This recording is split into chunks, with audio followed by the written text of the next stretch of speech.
ከቴሌብር ገንዘብ ተበድረው ዕዳ ያልከፈሉ ሰዎች እየተከሰሱ መሆኑን አውቀናል። ከተደጋጋሚ ማስጠንቀቂያ በኋላ በቴሌብር ዲጂታል ብድር ውዝፍ ዕዳ ላይ ህጋዊ እርምጃና ክስ መጀመሩ ነው የተገለጸው። ዳሽን ባንክና ኢትዮ ቴሌኮም በቴሌብር መተግበሪያ አማካኝነት የወሰዱትን የዲጂታል ፋይናንሲንግ ብድር በተቀመጠው የጊዜ ገደብ ያልከፈሉ ተበዳሪዎች ላይ ህጋዊ እርምጃ መውሰድ መጀመራቸውንና በተለያዩ ፍርድ ቤቶች ክስ እየመሰረቱ እንደሚገኙ አስታወቁ። ዳሽን ባንክ ባወጣው መግለጫ እንደገለጸው ተበዳሪዎች ያለባቸው ውዝፍ ዕዳ እንዲከፍሉ በተደጋጋሚ ማስጠንቀቂያ ሲሰጥ የቆየ ሲሆን ከዚህ ቀደም የተደረገውን የቅጣት ክፍያ ምህረት ተጠቅመው ዕዳቸውን ያልከፈሉ ወገኖች ላይ የህግ አካሄድ መጀመሩን ገልጿል። በመግለጫው መሰረት አስቀድሞ ለቀረበላቸው ጥሪ ምላሽ ያልሰጡ ተበዳሪዎች ላይ በፍርድ ቤት ክስ ተመስርቶ ከዋናው ዕዳ በተጨማሪ ባንኩ ለክስ ያወጣቸውን ልዩ ልዩ ወጪዎች እንዲሸፍኑ ውሳኔ እየተሰጠ እንደሚገኝ ተጠቁመዋል። ዳሽን ባንክ አክሲዮን ማህበር የህዝብ ገንዘብ ለማስመለስ የጀመረውን ህጋዊ እርምጃ አጠናክሮ እንደሚቀጥል በመጠቆም እስካሁን የክስ መጥሪያ ያልደረሳቸው ተበዳሪዎች ጉዳዩ ወደ ፍርድ ቤት ከመሄዱ በፊትና ተጨማሪ አላስፈላጊ እንግልት እንዲሁም ወጪ ሳይደርስባቸው ያለባቸውን ዕዳ በአስቸኳይ እንዲከፍሉ ጥብቅ ማሳሰቢያ አስተላልፈዋል። በሌላ በኩል ደግሞ ብር ዋጋ የሌለው ባዶ ወረቀት ሊሆን እንደሚችል ይፋ ተደርገዋል። በዚህም መሰረት የገንዘብ ጥቅም ፈጽሞ ሊያከተም እንደሚችል ቢገለጽም ጉዳዩ አሳማኝ አለመሆኑን ባለሙያዎች በመግለጽ ላይ ይገኛሉ። የሰው ሰራሽ አስተውሎትና የሮቦቲክ ቴክኖሎጂ በከፍተኛ ፍጥነት ማደጋቸውን ከቀጠሉ በፈረንጆቹ 2030 በዓለማችን ላይ የገንዘብ ጥቅም ፈጽሞ ሊያከትም እንደሚችል የቴክኖሎጂው ቢሊዮነር ኢለን መስክ አስታወቀ። መስክ ከዘ ኢኮኖሚስት መጽሔት ጋር ባደረገው ቃለ መጠይቅ እንደገለጸው ሰው መሰል ሮቦቶችና ኤአይ ሰዎች ከሚጠቀሙበት በላይ ምርትና አገልግሎት በብዛት ማቅረብ በሚጀምሩበት ጊዜ የገንዘብ አስፈላጊነት እየደበዘዘ ይሄዳል። ሁሉም ነገር እንደ ልብ በሚገኝበት ዓለም ውስጥ ገንዘብ ለምን ያስፈልጋል ሲልም ማስክ ጨምሮ ጠይቀዋል። በአዲሱ የቴክኖሎጂ ምዕራፍ ኤአይ አብዛኛዎቹን የእውቀት ስራዎች ሲሸፍን፣ ሮቦቶች ደግሞ ጉልበት የሚጠይቁ ስራዎችን በመረከብ የማኑፋክቸሪንግ፣ በትራንስፖርት፣ በሕክምናና በትምህርት ዘርፎች የሚወጡ ወጪዎችን እጅግ በጣም ያረክሱታል። የኢለን መስክ ራዕይ እንደ ቴስላ ኦፕቲመስ ሮቦቶች፣ አሽከርካሪ አልባ መኪኖችና የኤክስኤአይ ሞዴሎች ባሉ የላቁ ቴክኖሎጂዎች ላይ የተመሰረተ ነው። ምርቶችና አገልግሎቶች በበቂ ሁኔታ በሚመረቱበት ጊዜ መንግስታት ለዜጎች በቀጥታ ክፍያዎችን የሚልኩበት አዲስ አሰራር ሊፈጠር እንደሚችል የጠቆመው መስክ፣ ሆኖም ይህ ሽግግር የስራ ዕድሎችን በመቀማትና የቴክኖሎጂ ቁጥጥር ውዝግቦችን በማስነሳት በኩል ፈተናዎች እንደሚኖሩበት አምኗል።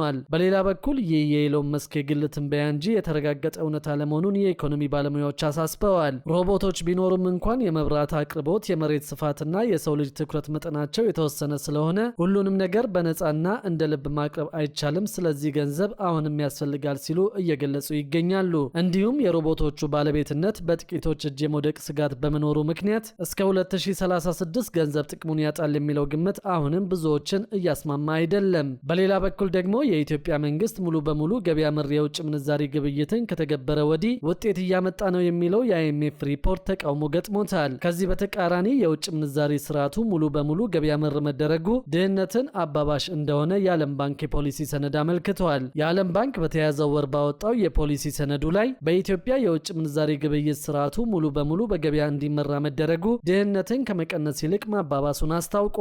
የፖሊሲ ሰነዱ የዓለም ባንክ ከሚያዝያ 2019 እስከ 2023 ባንኩን በፕሬዝደንትነት የመሩት ዴቪድ ማልፔዝ የጻፉት ሲሆን እንደ ኢትዮጵያ፣ ግብጽና ናይጄሪያ ሀገሮች ላይ የተደረገው ሙሉ ለሙሉ ገበያ መር የምንዛሪ አስተዳደር ዝቅተኛ ገቢ ካላቸው ዜጎች ልዩ ተጠቃሚ ወደ ሆኑ ቡድኖች እንዲሸጋገርና ድህነትን እንዳባባሰ ያብራራል። በዓመታዊ የዴቨሎፕመንት ኢኮኖሚ ኮንፈረንስ ላይ የቀረበው የፖሊሲ ሰነድ በማብራሪያው በዓለም የገንዘብ ድርጅት አይኤምኤፍ ምክረ ሀሳብ መሰረት የውጭ ምንዛሪው በአንድ ጊዜ በገበያ እንዲመራ ከማድረግ ይልቅ ብሔራዊ ባንክ ቀስ በቀስ ዋጋንና ገቢን ተገማች በማድረግ ዝቅተኛ ገቢ ያላቸው ዜጎች በማይጎዳ መንገድ እንዲመራ ማድረግ ይቻል እንደነበር ሰነዱ ያስረዳል።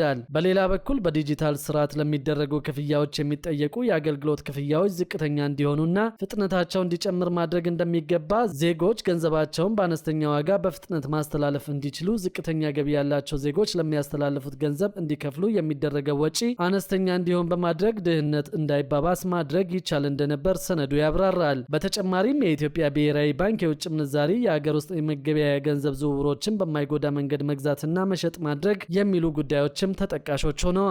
ባለፉት 3 ዓመታት በአፍሪካ በተለይም በዓለም የገንዘብ ድርጅት የተደገፈ ሪፎርም አድርገዋል የሚባሉት ግብጽ፣ ናይጄሪያና ኢትዮጵያ ገንዘባቸው በገበያ ዋጋ እንዲመራ ማድረጋቸው የሚታወስ ነው። ለአብነትም በ2022 አንድ የአሜሪካን ዶላር በ15 የግብጽ ፓውንድ ሲሸጥ የነበረ ሲሆን በ2026 ላይ $1 50 የግብጽ ፓውንድ ይሸጣል። በናይጄሪያ በ2023 አንድ የአሜሪካ ዶላር 461 የናይጄሪያ ናይራ ይሸጥ የነበረ ሲሆን በ2026 ወደ 1350 የናይጄሪያ ናይራ እንደደረሰ ታውቋል። በኢትዮጵያ በ2024 በ56 ብር ይሸጥ የነበረው አንድ የአሜሪካ ዶላር በ2026 አንዱ ዶላር ወደ 160 ብር ከፍ ማለቱ ታውቋል። ሰነዱ ከዚህ ቀደም ያወጣውን የዓለም ባንክ መረጃ ጠቅሶ በኢትዮጵያ ተከታታይ የሆነ የውጭ ምንዛሪ መካሄድ የብር የመግዛት አቅም መዳከምና ልዩነቱ እየሰፋ በመምጣቱ ምክንያት በኢትዮጵያ 33 በመቶ የነበረው የድህነት መጠን ወደ 43 በመቶ ከፍ ማለቱን፣ የውጭ የፋይናንስ ድጋፍ ማሽቆልቆሉንና የሀገር ውስጥ የገንዘብ ስርጭቱ መቀነሱን ይገልጻል። ሰነዱ የማዕከላዊ ባንክና የዓለም የገንዘብ ድርጅት IMF የምንዛሪ ግብይት ሙሉ በሙሉ በገበያ እንዲመራ ያደረጉት ውትወታና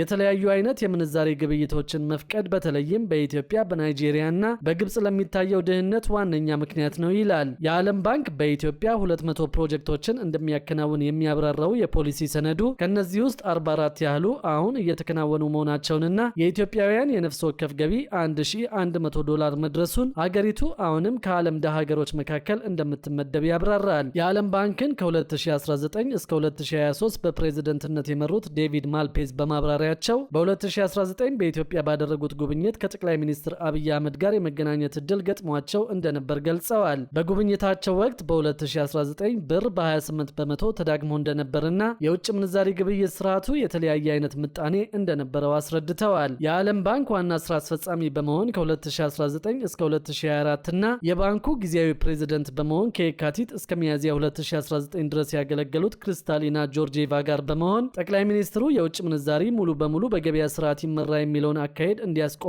አበክረው ጠይቀው እንደነበር የቀድሞ የባንኩ ፕሬዝደንት በጽሁፋቸው ላይ አብራርተዋል። ነገር ግን ስኬታማ አልነበርንም፣ ምንዛሪውም ያለምንም ገዳቢ ሁኔታ ሙሉ በሙሉ በገበያ እንዲመራ ተደርጓል ብለዋል። በ2022 እና በ2023 የዓለም ባንክ በኢትዮጵያና በሌሎች ሀገሮች በተደረገው ምቹ ባልሆነው የውጭ ምንዛሪ አስተዳደር ምክንያት የልማት እገዛ ለሚያደርጓቸው ተግባራት የሚወጣውን የጉዳት መጠን ለቦርዱ ለማሳወቅ የሚያስችል ስርዓት አዘጋጅቶ እንደነበርም ገልጸዋል።